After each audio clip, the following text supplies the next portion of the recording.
Señor Director del Departamento Administrativo de la Presidencia de la República, DAPRE, y Secretario General, Carlos Ramón González Merchán, su esposa Luzdana, y sus hijos Juan David y Juan Sebastián. Ministro del Interior, Luis Fernando Velasco Chávez, su esposa Ingrid, su hija Manuela y su padre Omar Henry. Ministro de Hacienda y Crédito Público, Ricardo Bonilla González, su esposa Claudia, su hijo Leonardo. Ministra de Agricultura y Desarrollo Rural, Jennifer Mojica Flores, y su esposo Miguel y sus hijos Matías y Emilio.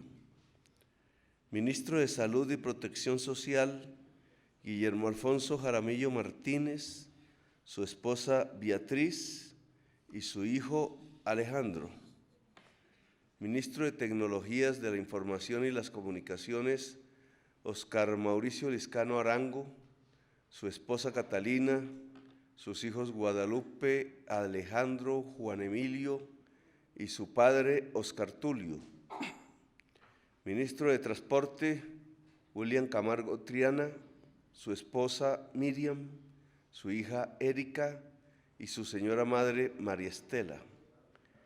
Ministra de Ciencia, Tecnología e Innovación, Yesenia Olaya Requene, sus padres Luz Estela y Alberto Alfredo. Director de la Unidad Nacional para la Gestión del Riesgo de Desastres, UNGRD, Olmedo López Martínez, su esposa Marta, sus hijos David, Laura y Manuela. Superintendente de Industria y Comercio, María del Socorro Pimienta Corbacho, su hijo David y su señora madre Micaela.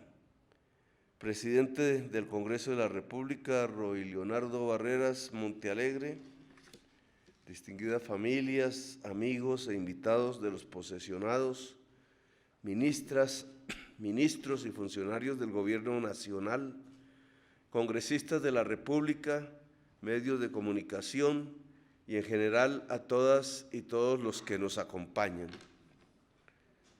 La inmensa mayoría de ustedes ya llevan una vida de luchas políticas, de discusiones, de debates, varios en el Congreso de la República, otras en otras instancias del debate público.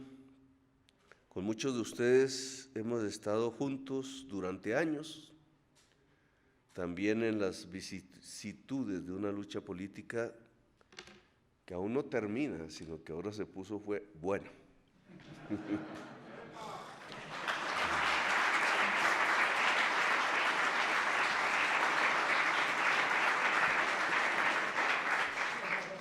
Y ahora tendremos discurso en el balcón con el pueblo trabajador de Colombia.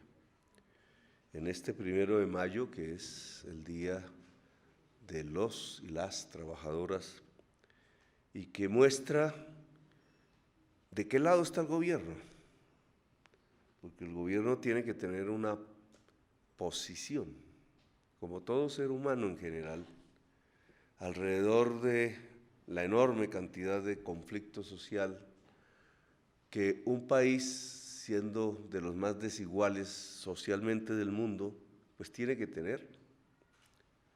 Antaño, ese conflicto social era ahogado en gases, en represión, en cárceles y sobre todo en muertes y desapariciones.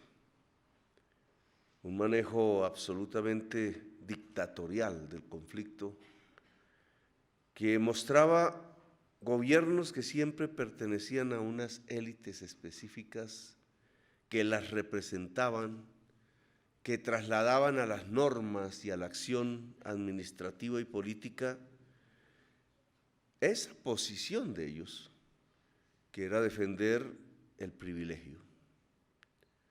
Un privilegio constituido por una clase, entre comillas, empresarial, que no hace su riqueza a partir de su propio trabajo, de los capitales privados, del riesgo que eso implica, de la innovación y la creación que se debe tener siempre, sino que hacen su riqueza a partir de ordeñar el Estado. Grupos que se enriquecen con el dinero público, cuando el dinero público está creado, acumulado para otras razones diferentes, que es el de cumplir los derechos universales de la gente. Los derechos universales de la gente fueron conculcados año tras año en las últimas décadas después de aprobada la Constitución del 91. No se quiso ir por el camino de la Constitución en realidad. Bajo una serie de discursos, relatos, se trató de construir que el mejor camino para garantizar los derechos individuales y generales de la sociedad era permitir que ese dinero público fuera intermediado por este tipo de empresarios. El resultado final es que sí, se acumularon fortunas, que hubo robos, desastres éticos alrededor del manejo de estos recursos, pero no hubo un aumento en la calidad, en la cobertura, para asegurar que los derechos de la gente fueran universales. Las gentes hoy no tienen derechos.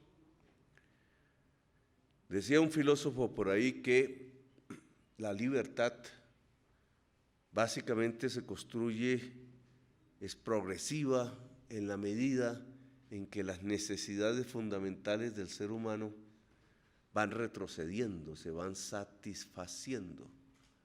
Libertad y necesidad son categorías interrelacionadas en el pensamiento filosófico desde hace mucho tiempo, quizás desde Hegel o desde Kant.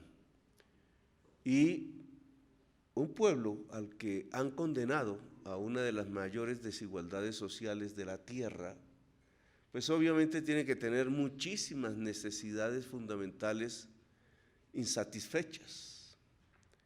Si uno camina por doquier, no solamente en las regiones más excluidas, sino aquí en Bogotá, en cualquier lugar, se encuentra perfectamente con esa desigualdad social y con las miriadas de personas que no tienen satisfechas sus necesidades fundamentales.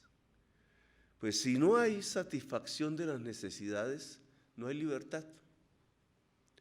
Nuestro pueblo es un pueblo sin libertad.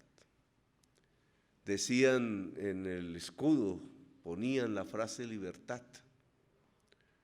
Algún partido político se apropió de ese término durante siglo y medio de existencia republicana, el Partido de la Libertad, pero se fue confundiendo la palabra libertad con la libertad de comprar, que solo es para aquellos que tienen con qué comprar, para la libertad de producir mercancías, que solo pueden hacer aquellos que tienen el capital para poder producirlas.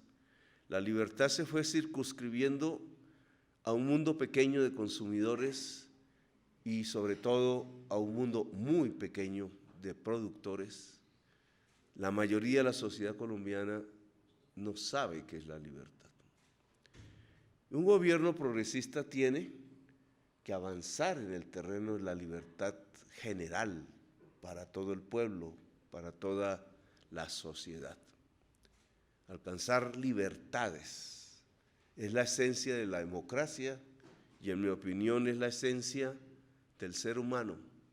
Desde que puso pie en esta tierra, el ser humano hace 1 millón de años lucha por la libertad. Una lucha que avanza, que retrocede, una lucha permanente por pueblos más libres. Revoluciones hubo en nombre de la libertad, de la igualdad, de la fraternidad. Nosotros somos hijos de esas revoluciones. La generación de jóvenes que se pintan en la mayoría de los cuadros que están en este palacio, esos jóvenes, muchachos y muchachas, leían lo que creían iba a ser el camino de la libertad. Y expusieron su vida y muchos murieron por ella. y crearon esta república. Pensaron que la república era un paso hacia la libertad en lugar de la colonia y destronaron reyes y príncipes y duques. Quitaron privilegios en aquella época que mal tenían quienes dominaban estas tierras, imponiendo unas marcas que aún no se borran, como el de una posesión muy desigual de la tierra, por ejemplo, al estilo feudal. Tierras fértiles que no producen ni una mata de yuca, tierras fértiles que se concentran en pocas manos solo por tenerlas, como en aquel viejo espíritu feudal, y las defienden con ejércitos privados, como en aquella época, y matan por la cerca, por ampliarla. Una tierra feudal, unas relaciones de producción premodernas que siguen siendo mayoritarias en el campo colombiano, que los muchachos y muchachas de hace 2 siglos que peleaban por la libertad no pudieron transformar. Incluso las dejaron en manos de todo lo contrario de la libertad. Los esclavistas, que eran dueños de seres humanos, de sus hijos, de sus nietos, a perpetuidad. Esa marca de los esclavistas ha perdurado en la mentalidad de las élites que han gobernado a Colombia. Desde que sacaron al general Melo, el último general del Ejército Libertador, su último oficial, el general que había luchado como teniente al lado de Bolívar en las principales batallas, que a la muerte de Bolívar fue a defender sus ideas en la misma Venezuela para tratar de recuperar la Gran Colombia, y que fue presidente aún siendo indígena para aquellas épocas, chaparraluno él, tolimense, como el doctor Jaramillo, se fue del país expulsado. Su lucha por la libertad al final prosperó en una generación de liberales que decidió abolir definitivamente la esclavitud, no sin antes haber cedido en el Congreso de la República el concepto de que los esclavos eran propiedad privada, que lo que hacían era expropiar y que por tanto debía haber una indemnización a los dueños de los esclavos. Pareciera que esas discusiones de antaño siguieran siendo las mismas de hoy. Pareciera que en la pluma de periodistas, de dueños de medios de comunicación, de dirigentes políticos que se sientan en el Congreso o que no dejan de sentirse dirigentes, así los años hayan pasado definitivamente y las épocas y las fases, aún hoy repiten las mismas frases de los esclavistas de ayer. Es que esto es propiedad privada y no se puede expropiar. Se olvidan de las grandes conquistas jurídicas del liberalismo en el Congreso de Colombia a partir de leyes innumerables que aún son vigentes, como la que dice que la tierra tiene una función social, que está escrita desde la reforma de 1936 de Alfonso López Pumarejo, que desde allí no se ha quitado de nuestros textos constitucionales y que perdura en nuestros textos legales. La tierra no se puede tener sin producir. Eso es lo que dice. Y que si la tierra se tiene solamente por tenerla y sin producir, entonces la ley construye unos caminos para que así no sea. Esas leyes no se han cumplido en Colombia. Se han, como en el mejor estilo colombiano, patriaciado a partir de los artículos que las vuelven polvo a partir de procesos cada vez más lentos que nunca llegan a su final y que permiten prorrogar a través de las décadas una tenencia de la tierra profundamente irracional, anticapitalista, para ponerlo en esos términos, y sobre todo antihumana, porque en estos tiempos de la crisis climática, no dejar que la tierra fértil produzca alimentos es un crimen contra la humanidad. una de ustedes va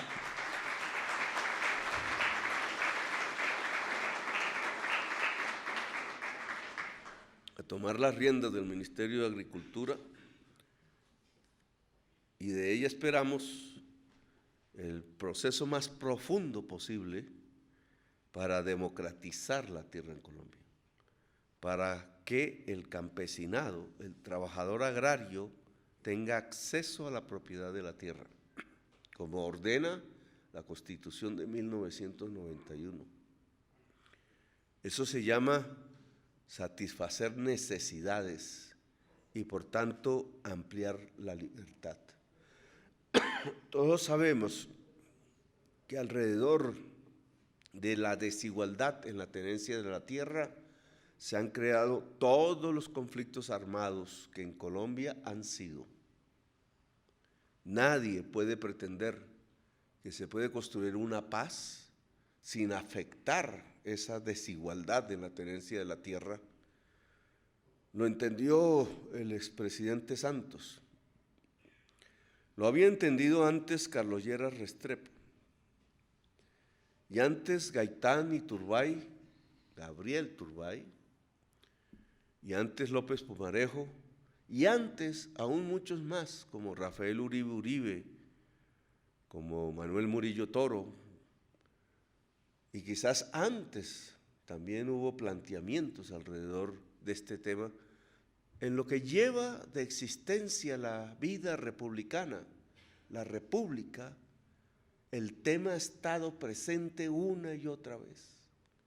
El que no se hayan dado pasos adelante, reales, prácticos, tiene que ver con una oposición a este tema que ha estado en el poder durante años, que estuvo en el Pacto de Chicoral, donde se le pidió al pueblo que no se hablara más de reforma agraria, y que volvió a revivir en el punto 1 del acuerdo de paz con la FARC.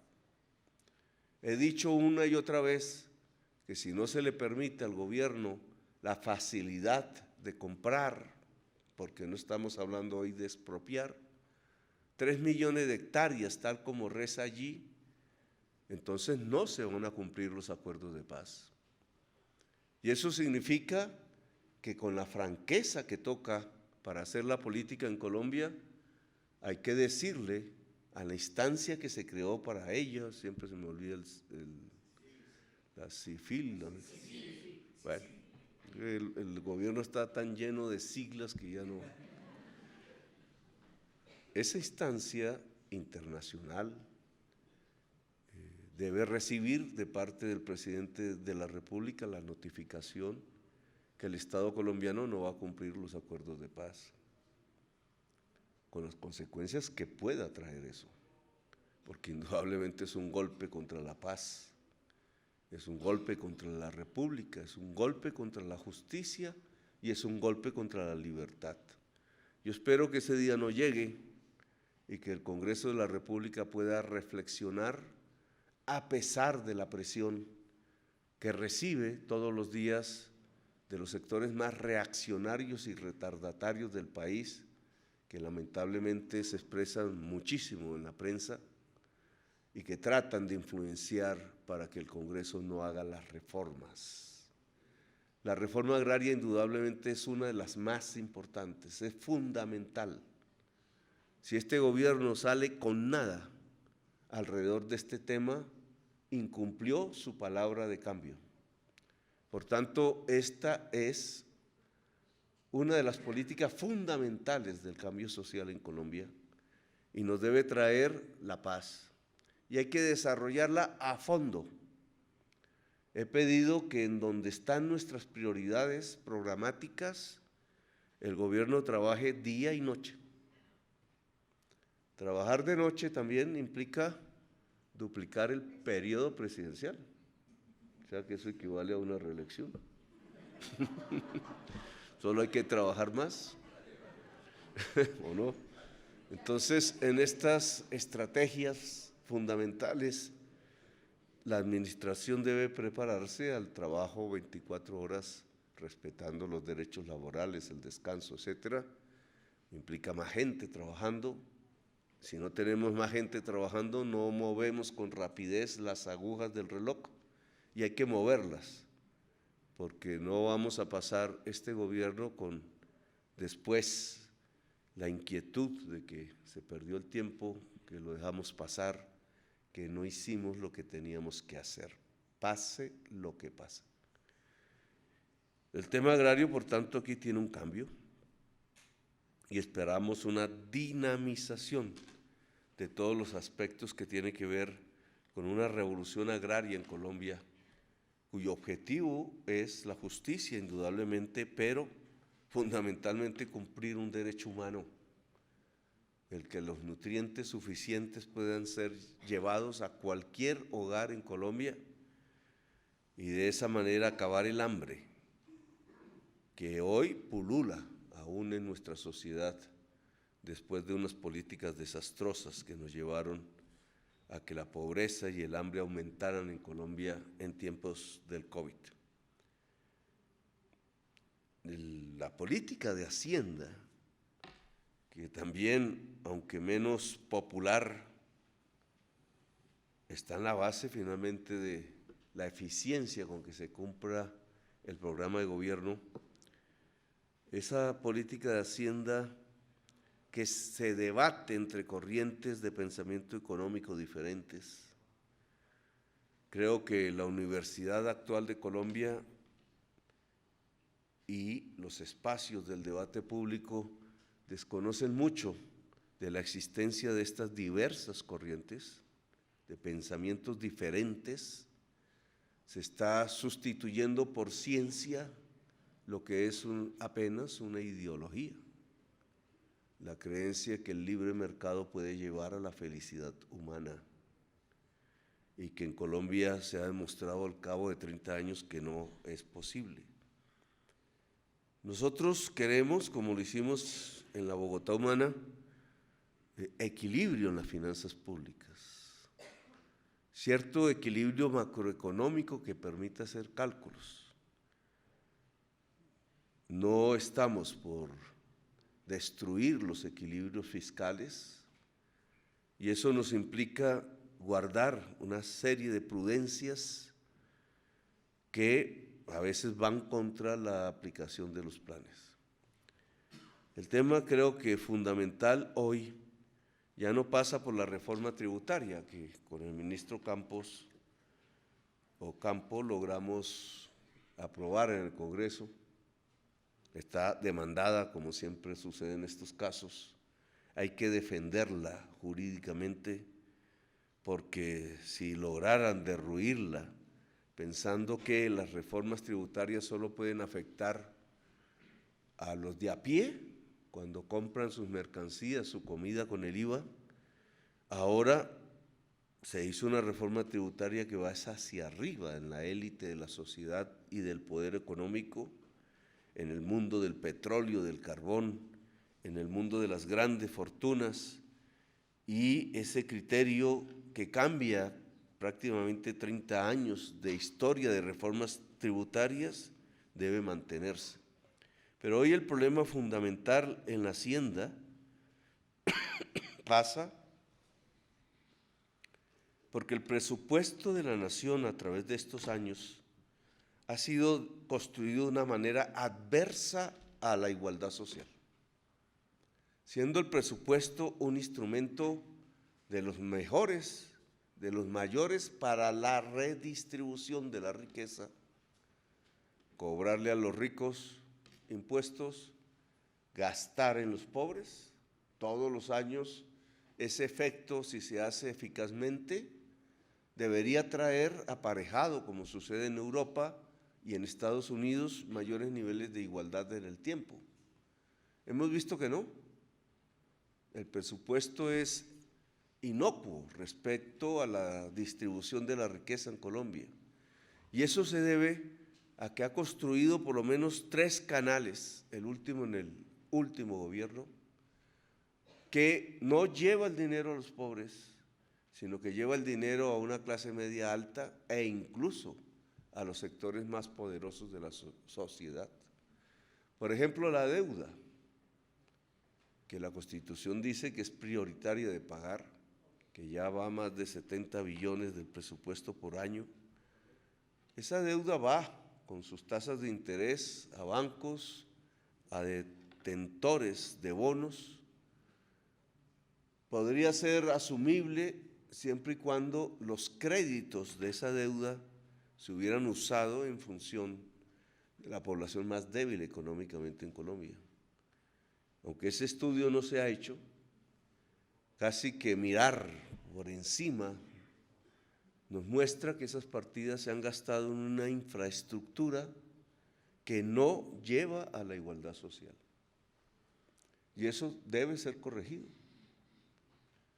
de una manera tal que los recursos de la deuda se gasten también en los más pobres, en infraestructuras que tendrían que ver con hospitales, que tendrían que ver con colegios, con universidades, con distritos de riego en el campo.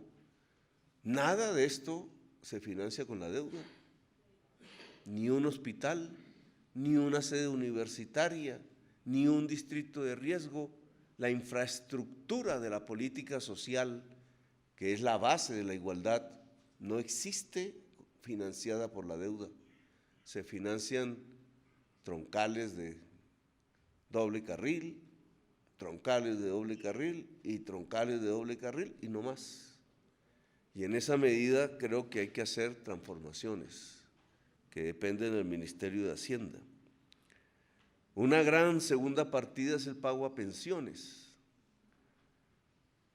El gobierno gasta 50, 60 billones en pago de pensiones, los de sus ex empleados, la mayoría, en ello muchos uniformados, magistrados, congresistas, y paga los pensionados en colpensiones que son del sector privado, pero que el sector privado no hizo los ahorros suficientes para financiar el pago de los trabajadores que les correspondía. Ese gran gasto implica que ese presupuesto que debería ser gastado en los más pobres se gaste en la clase media alta e incluso en pensionados que son hoy muy ricos, como los que fueron altos funcionarios del Estado. Esa es una injusticia. Eso significa que el señor cafetero, campesino humilde, que la inmensa mayoría del campesinado, que la inmensa mayoría de las personas, hombres y mujeres que están en los barrios populares, nunca van a tener una pensión, porque los recursos que habría para ello se gastan en personas mucho más ricas.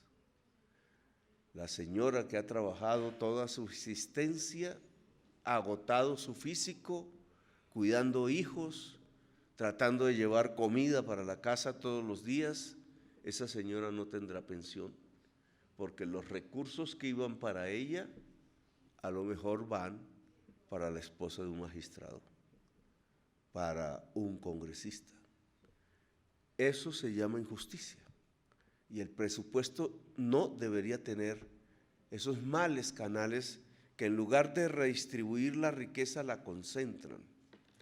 Y hay un tercer canal de injusticia recién creado por el gobierno de Duque y que la opinión pública poco conoce. Decidió el presidente anterior no pagar los faltantes que el precio de la gasolina determinaba, porque se compraba del exterior gasolina mucho más cara de lo que se vendía.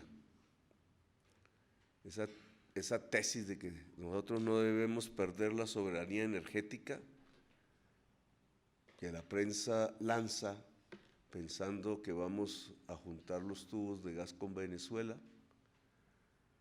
no existe, porque nosotros no tenemos soberanía energética.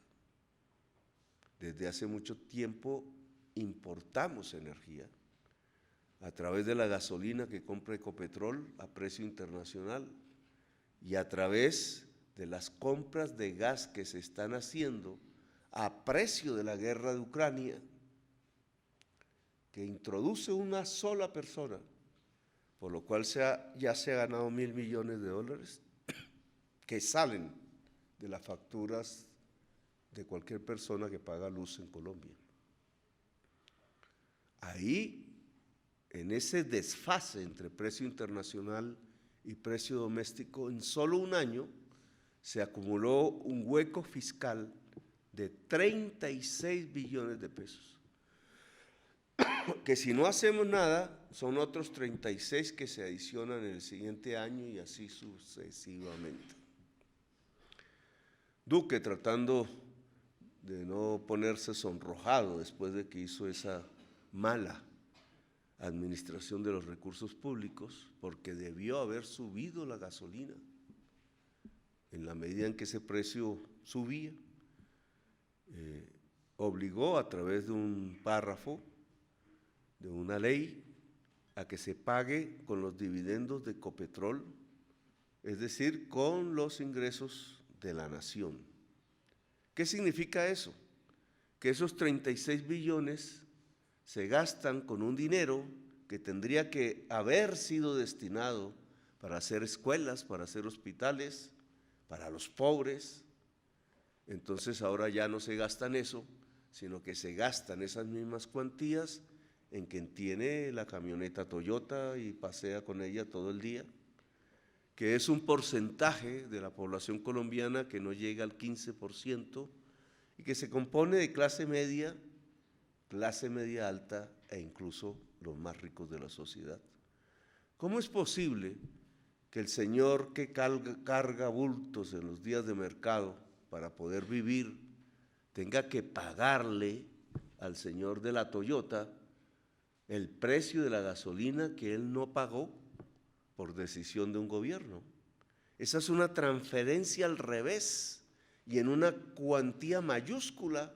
En estos momentos nos acercamos a 50 billones de pesos, que en nada palidece frente a las grandes partidas de la mal redistribución del presupuesto, la deuda pública y las pensiones.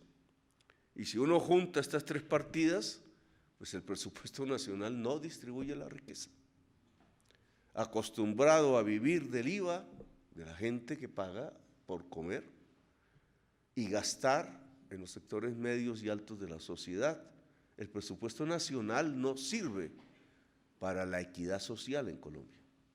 Y ese es un tema de reforma, obviamente, de políticas que hay que tomar, de mirar bien los números, de saber dónde están las fallas y de plantearle a Colombia una reforma pensional donde la mayor parte del dinero se destine a los más pobres y plantear una política en donde el subsidio a la gasolina, además de disminuir a cero, no se pague con el dinero de los pobres, sino con el mismo bolsillo de quien usa esa gasolina, que nos liberaría entonces los recursos para los más pobres de la sociedad.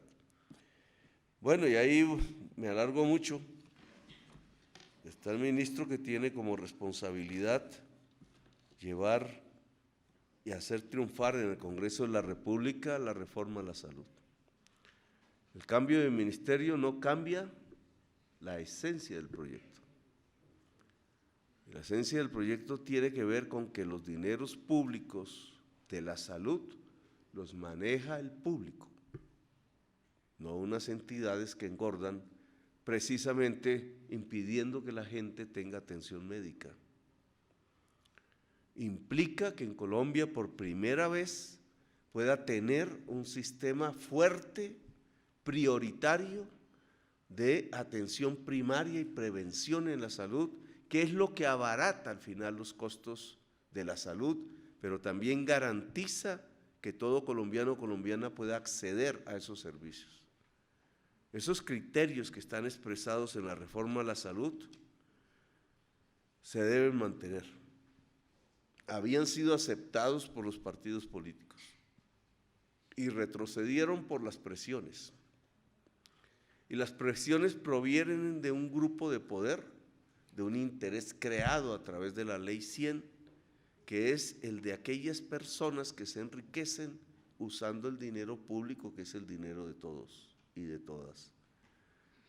Un acto de injusticia que equivale a millones de muertos. Repiten una y otra vez de manera falsa que Colombia tiene uno de los mejores modelos de salud del mundo. Y es una mentira, porque el modelo de salud en su eficacia se mide a través del número de muertes que sucedieron, pero que eran evitables, con la ciencia de hoy, de personas que se murieron simplemente porque no tuvieron la atención adecuada. Ese número de muertos en Colombia, que son millones, han sido medidos por una de las revistas científicas más serias del mundo, la revista Lancet, inglesa. Y haciendo un cálculo que es estadístico, pero muy asentado sobre las diferencias entre países, determinó que en esos indicadores que llevarían a mirar cuántas muertes sucedieron pudiendo ser evitadas, Colombia queda en el puesto 81, no en los primeros. Quedamos detrás de Cuba, a pesar del bloqueo que hay a Cuba, que está en el puesto 55. Quedamos detrás de Chile, detrás de Panamá, de República Dominicana y Costa Rica, de Uruguay. Estamos dentro de los peores sistemas de salud de América Latina. Y aún así se levanta una oposición a pedir que no se produzca la reforma de la salud. Los dueños del privilegio de usar el dinero público para enriquecerse sacan dineros para montar manifestaciones, para pagar servicios de comunicación y votos. Yo mismo presencié cómo lo hacían en el Congreso de la República, cada vez que se quería reformar el sistema, que nunca se podía reformar, porque este grupo de oposición que se enriquece con el dinero público no lo ha permitido hasta el momento. Se expresó a través de los presidentes de los partidos, logró, a pesar que no hundieron la reforma que era su propósito, les ganamos por un voto, a pesar de que les ganamos, han logrado desestabilizar el proceso de discusiones de las reformas. Y claro que el Congreso de la República tiene que definir de qué lado está, si del lado del pueblo y sus derechos o del lado de las grandes fortunas y sus privilegios manejando dineros públicos. Así que el ministro de Salud tiene una fuerte tarea, que es atraer una mayoría de congresistas para votar sí la reforma a la salud en función de los intereses del pueblo colombiano. Bien, y no me alargo más. Del ministro de Transporte espero que se prioricen las vías terciarias, las vías campesinas, el paso al modo férreo de transporte, que es el que convive y ayuda a mitigar la crisis climática, y ese salto que hace mucho debimos dar, pues hay que plantearlo hoy con la mayor capacidad y eficacia. El salto hacia modos de transporte conviviales con la tranquilidad del clima es fundamental, es decir, que no emitan CO2, y la construcción de pistas aéreas en las zonas de turismo para poder construir las bases de una industria, la turística, que debe reemplazar en el tiempo la extracción del petróleo y del carbón, que llega a su final, no por capricho nuestro, sino porque el mundo dejará de demandarlos precisamente para salvar la existencia humana. Podríamos hablar de más y más temas, pero nos alargamos mucho. Entonces, ahora tengo que hablar a la Plaza de los Trabajadores y me quedo sin voz. Entonces, buen viento y buena mar. Vamos hacia un campo de batalla.